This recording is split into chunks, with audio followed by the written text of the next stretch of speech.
Good morning students. Last video में हमने 10वां पाठा पढ़ा था। आज हम ग्रामर पढ़ेंगे, अर्थात ग्रामर में हम निबंध लेखन पढ़ेंगे। जिस प्रकार हिंदी में निबंध लेखन होता है वैसे संस्कृत में भी निबंध लेखन होता है। तो हमारा टॉपिक है गंगा। ठीक है, गंगा भारतस्य सर्वासु नदीषु पवित्रतमा नदी अस्ति। गंगा भारत की सभी नदियों से पवित्र नदी है। इयं हिमालयस्य गंगोत्री स्थानात् निर्गच्छति। यह हिमालय के गंगोत्री स्थान से निर्गच्छति का मतलब होता है निकलती है। कहाँ से निकलती है गंगा? हिमालय के गंगोत्री स्थान से। हिमालयात् निसृत्य गंगा हरिद्वारे समतलम भूभागम स्पृशति। हिमालय से लेकर गंगा हरिद्वार की समतल भूभाग को छूती है, यानी स्पर्श करती है। आगे है तत्र प्रतिवर्षम लक्षाणि जना गच्छन्ति। ठीक है, तो वहाँ प्रतिवर्ष लक्षाणि यानी लाखों, जना यानी लोग, लाखों लोग जाते हैं। गंगाया शीतले जले स्नानं कृत्वा निज भाग्यस्य प्रशंसां कुर्वन्ति। गंगा के ठंडे जल में स्नान करके अपने भाग्य को प्रशंसित करते हैं। ठीक है, निज यानी अपना। गंगाया उत्पत्ति, ये ता है ना, ता के ऊपर में जब एक आधा ता और पूरा ता होता है तो ऐसे लगाते हैं। गंगाया उत्पत्ति विषये इयं कथा प्रचलिता।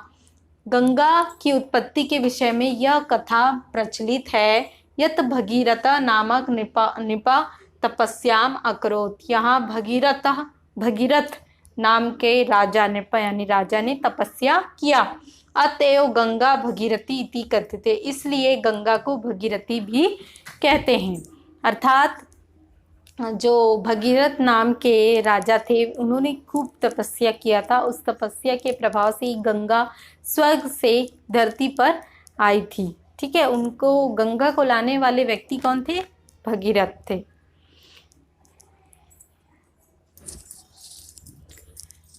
अब सेकंड टॉपिक है अनुशासनम। फर्स्ट टॉपिक क्या था? गंगा।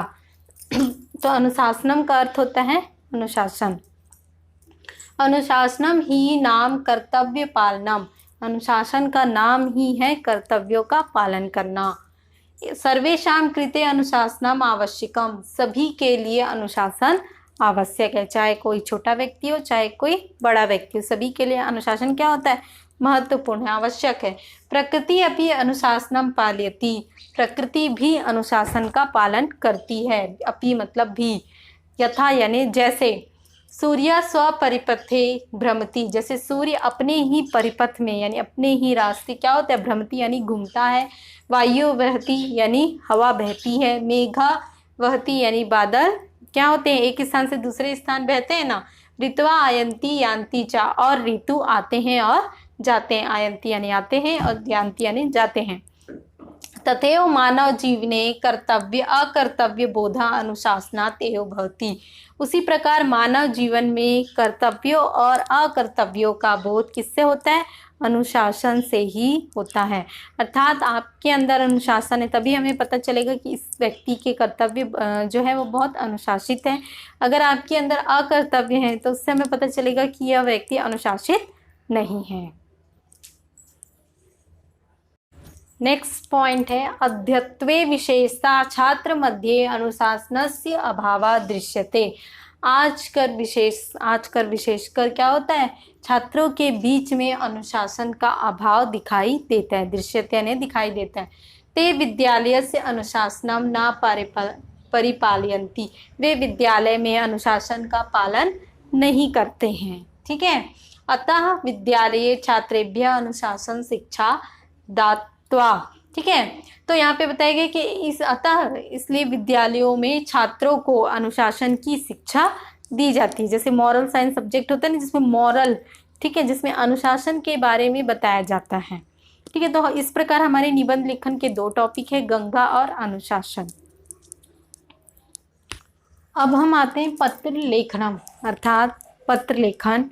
तो पहला है हमारा सद्वृत्त प्रमाणार्थम प्रधानाचार्यम प्रति लिखित पत्रम, अर्थात सद्वृत्त प्रमाण पत्र।